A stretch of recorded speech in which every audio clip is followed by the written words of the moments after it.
जो हमारे young protesters हैं उनसे, भैया प्लीज़ शांत हो जाइए, डिस्टर्ब मत कीजिए। जो हमारे यंग प्रोटेस्टर्स हैं अलग अलग स्टेट से, उनसे मेरी अभी मीटिंग हुई थी, डिस्कशन हुआ था, फ्रैंक डिस्कशन। सबसे पहले मैं इनके जैसे जो हज़ारों यंगस्टर्स हैं इनका और उनका धन्यवाद करना चाहता हूं कि ये कॉन्स्टिट्यूशन के लिए लड़े, एजुकेशन सिस्टम के लिए लड़े और इंडिया के फ्यूचर के लिए लड़े। मेन डिस्कशन वायलेंस पे था, हिंसा पे था, और इनका कहना है कि इन्होंने किसी पर हिंसा नहीं की है, मगर इनका नॉन स्टॉप हरासमेंट हो रहा है, इनको धमकाया गया और इन पर लाठियां चलाई गई, इनको मारा गया। तो मैं चाहूँगा कि दो शब्द ये भी बोलें। बहुत अच्छा लगा क्योंकि मेन बात इन्होंने बोली कि देखिए, जब अन्याय होता है, चाहे किसी और पे भी अन्याय होता है, एज ए सिटीजन हमारी जिम्मेदारी है कि उस व्यक्ति को हम प्रोटेक्ट करें, उसकी रक्षा करें। और ये मुझे कॉन्स्टिट्यूशनल वैल्यू लगती है, नेशनलिस्ट वैल्यू लगती है। I am very proud of all of you. I am very proud of every single young person who has done this. You have done nothing wrong, and the question of accepting your apology does not arise. You do not have to apologize to anybody. You have not done anything wrong. I'd like to say two words in English. We had a freewheeling conversation with some of the young protesters. They mentioned to me how they were assaulted, beaten, threatened. I'm very proud of them. I'm very proud of what they have done, what thousands of young Indians like them have done. They have defended the Constitution. They have protected the idea of India. They have protected India's future.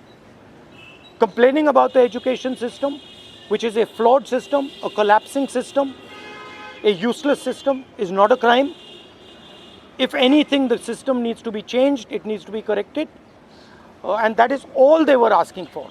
They were not doing violence, they were not being aggressive, they were not being nasty. They were beaten, they were assaulted, they are threatened.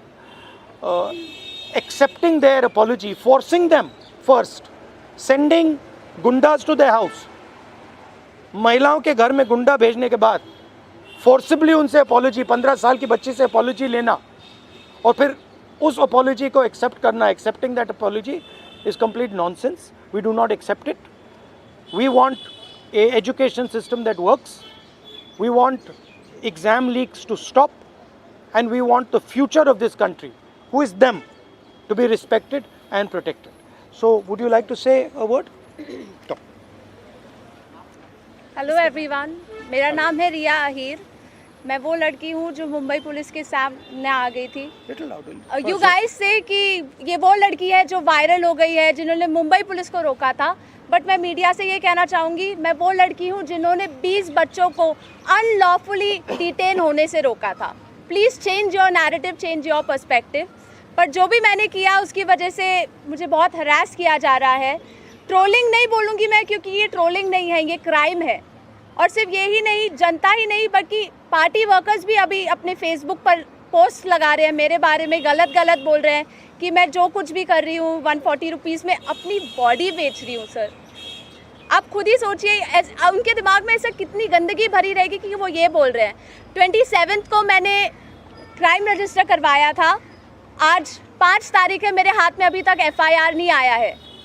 ना ये बेटियों को पढ़ने दे रहे हैं, ना ये बेटियों को बचने दे रहे हैं. मैं बस आपसे इतना कहना चाहूँगी कि एज मीडिया हमारी सबकी रिस्पॉन्सिबिलिटी होती है कि जिन बच्चों के लिए मैं खड़ी थी अब वो मेरे लिए खड़े हैं. एज ए सिटीज़न हमारी भी रिस्पॉन्सिबिलिटी है कि एक दूसरे के लिए हम खड़े रहें. Thank you. एक सेकेंड. हेलो, इनके बारे में मैं कहना चाहता हूँ. इनको पैलेट गन इंजरी हुई थी. ये थोड़ा आपको बताएंगे कि कहा जा रहा है कि पैलेट गन यूज़ नहीं की गई, ये आपको थोड़ा बताएंगे. मेरा नाम नूतन टोप्पो है और मैं झारखंड से बिलोंग करती हूँ। और प्लेट गन मैं अपने आँखों से देखी थी कि हमारे साइड गन पॉइंट किया हुआ था और जैसे ही मैं मुड़ती हूँ ऐसे पीछे से मुझे गन फायर किया गया और मुझे पता अच्छी तरह से पता है मुझे गन से ही फायर में लगी है, प्लेट गन से ही लगी है, बस मुझे ये पता है। पर जब देश में जंतर मंतर में 20 तारीख और जब अन्याय के खिलाफ हमें खड़ा होने का मौका मिले हम खड़ा होंगे जरूर। मैं फरहनाज उत्तर प्रदेश से आई हूँ। मैं एज अ ग्रेजुएशन स्टूडेंट हूँ, लेकिन हम जब 20 तारीख को जंतर मंतर पे एकदम पीसफुल होकर प्रोटेस्ट कर रहे थे, ये पुलिस के गुंडे बहुत बुरी तरीके से हमको मारे। इतने बुरा इंजर्ड करने के बाद में ये लोग हम लोगों पे ये बोलते हैं कि अगर आप कार्रवाई करोगे तो हम लोग भी डायरेक्ट कार्रवाई करेंगे। देन उसके बाद भी जब इनसे ये नहीं बना तो ये लोग कहने लगे, ये पुलिस का कहना था कि इनका नाम क्योंकि मुसलमान नाम से इन लोगों ने जज किया कि मैं फरहनाज। पहले इन्होंने मुझे मारने के बाद बस में बिठाया, 3 घंटे तक लिटरली रखे और फिर उसके बाद बोलते हैं कि नाम क्या। मैंने कहा फरहनाज। इनकी लिस्ट अलग बनाई जाएगी क्योंकि ये लोग देशद्रोही हैं। तो सर अगर हम लोग शांति से प्रोटेस्ट कर रहे हैं, क्या हम देशद्रोही हैं? क्योंकि हम लोग नॉर्मल लगा रहे थे वंदे भारत और भारत माता की जय, उसके बावजूद भी हम लोग को मारने के बाद देशद्रोही बोलते। तो ये इन्होंने हमारे साथ किया। उसके साथ साथ सोशल मीडिया पे लगातार आ रहा है कि अरे ये लोग सिर्फ देशद्रोही पना करने गए थे। तो मेरा यही कहना है कि अगर आप लोग इस तरीके से करते रहोगे, लेकिन हम लोग बाज नहीं आएंगे। हम हक के लिए, अपने देश के लिए हमेशा खड़े रहेंगे। जय हिंद, जय भारत।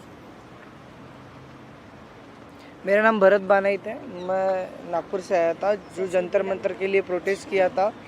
उस प्रोटेस्ट में मैं 20 जून से था, पर 20 जुलाई को हुआ वाक़या तो हमने धर्मेंद्र प्रधान के लिए जो इस्तीफ़ा मांगा था, उस इस्तीफ़े के लिए इन्होंने इतना अत्याचार किया, इतनी बर्बरता की। शायद हमने अमित शाह का इस्तीफ़ा मांग लिया होता तो इन्होंने हम पे सीधा गोलियां चला दी होती, बॉर्डर बना दिया होता जंतर मंतर को। मुझे इस तरीके से लगता है क्योंकि हमने जो सहा है, मैंने खुद कईयों बच्चों को एम्बुलेंस में डाला जो ब्लीडिंग हो रही थी, उनसे ब्लीडिंग हो रही थी। मैंने उनको डाला तो सामने जाके उनको रोका गया था।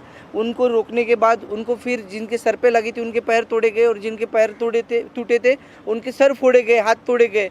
मतलब इस तरीके का वाक़या हमने देखा और अभी तक ज़िंदगी में मैंने ये ऐसा दिन कभी मैंने अपने ज़िंदगी में नहीं देखा और ये मेरे ज़िंदगी का ब्लैक डे था और ये ज़िंदगी में किसी के नहीं आना चाहिए। इसलिए सबने एक साथ सब खड़े हुए और जैसे मुझे मारा गया तो लोग मुझे देख के आए।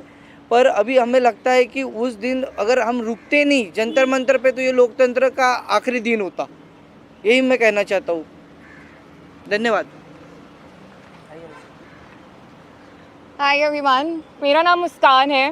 मैं ज़्यादा कुछ नहीं बोलूँगी, मैं बस इतना बताऊँगी that I was one of the peaceful protesters at Delhi Jantar Mantar. मेरा सवाल बस ये है कि जब मैं शांति से चल रही थी तो पुलिस ने मुझे मारा क्यों? आरएएफ ऑफिसर्स ने मेरे ऊपर लाठी क्यों बजाई?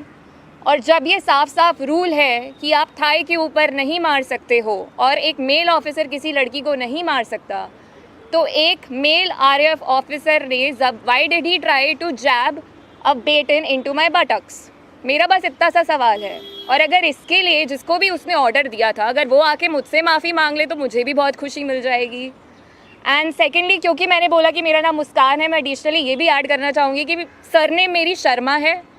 और ये मैं इसीलिए बता रही हूँ क्योंकि आजकल हर कोई मान के बैठा है कि मैं मुस्लिम हूँ और इसीलिए मुझे और ज़्यादा गालियाँ मिल रही हैं। And that does not tell anything about me, but that tells a lot about the narrative जो इस कंट्री में अभी सेट हो रहा है कि अगर इसने सरकार के खिलाफ बोल दिया तो ये तो मुस्लिम है, और जैसे ही आप किसी को मुस्लिम बना देते हो समहाउ वो अपने आप ही एंटी नेशनल कैसे बन रहा है। तो हम इस नैरेटिव को बहुत ज़्यादा आजकल फॉलो कर रहे हैं और ये जितनी भी ट्रोलिंग आजकल हो रही है इंटरनेट पे, जितना भी हरासमेंट हम लोग फेस कर रहे हैं, ये इस कंट्री का नैरेटिव बताता है बहुत साफ साफ। थैंक्स। आप सब लोगों से सवाल है कि आप कह रहे हो इंटिमिडेट किया जा रहा है, आप कह रहे हो डराया जा रहा है, आपकी परीक्षण हो रहा है, even though you are standing here, what makes you standing here? No, but I want to say something else, which is even more powerful. That there are young people who are standing here in front of India's press, but Amit Shah and the Prime Minister don't have the courage to stand here.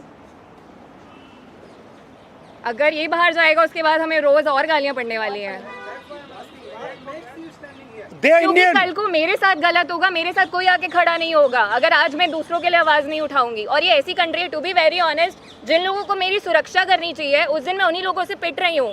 So as a woman of this country, please tell me where am I suppose to go to for my protection. मुझे बस आप इतना बता दीजिए। Just 1 second. One second. मेरा बस एक सवाल है जो भी ये देख रहा है उनसे, क्या जस्टिस आपको सिर्फ तभी मिल सकता है जब आप कोई कॉन्स्टिट्यूशनल वर्कर हो, या आर्टिकल 14 के हिसाब से जस्टिस सबके लिए इक्वल है? ये मेरा सवाल है। So no, last thing I want to say. 1 second, we're not taking any more questions. Last thing I want to say is that for them to come here, जो आपने बोला, it is an act of courage. It is not easy for them to come here. They are facing harassment, they are facing violence, they are facing torture, and I am very proud that they have the courage to speak so eloquently, so beautifully about what they are feeling. And these are exactly the type of youngsters that this country needs. There's thousands and thousands of them, and I'm extremely proud of what they have done. Final thing, the person who is responsible for this violence, the person who has had the pellet gun fire into this young lady, the person who's had the pellet gun fire into that young man I brought here, the person who has turned the police force against this young lady who's asking for their protection is Mr. Amit Shah, is the Home Minister of India. He does not have the decency to come to Parliament. He does not have the decency or the courage to comment on what has happened. And there's only two possibilities. One, he did not know that this violence was being carried out on the children, in which case he's incompetent.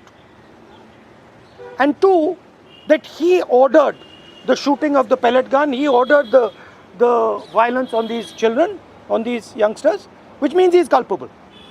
Either way, he is responsible. Thank you very much, and thank you very much for coming. All the best. Thank you. ಮತ್ತಷ್ಟು ವಿಶೇಷ ವಿಡಿಯೋಗಳನ್ನು ನೋಡಲು ಮತ್ತು ಹೊಸ ವಿಡಿಯೋಗಳ ಬಗ್ಗೆ ತಿಳಿಯಲು EDina.com YouTube channel subscribe ಮಾಡಿ ಮತ್ತು ಬೆಲ್ ಐಕಾನ್ ಕ್ಲಿಕ್ ಮಾಡಿ.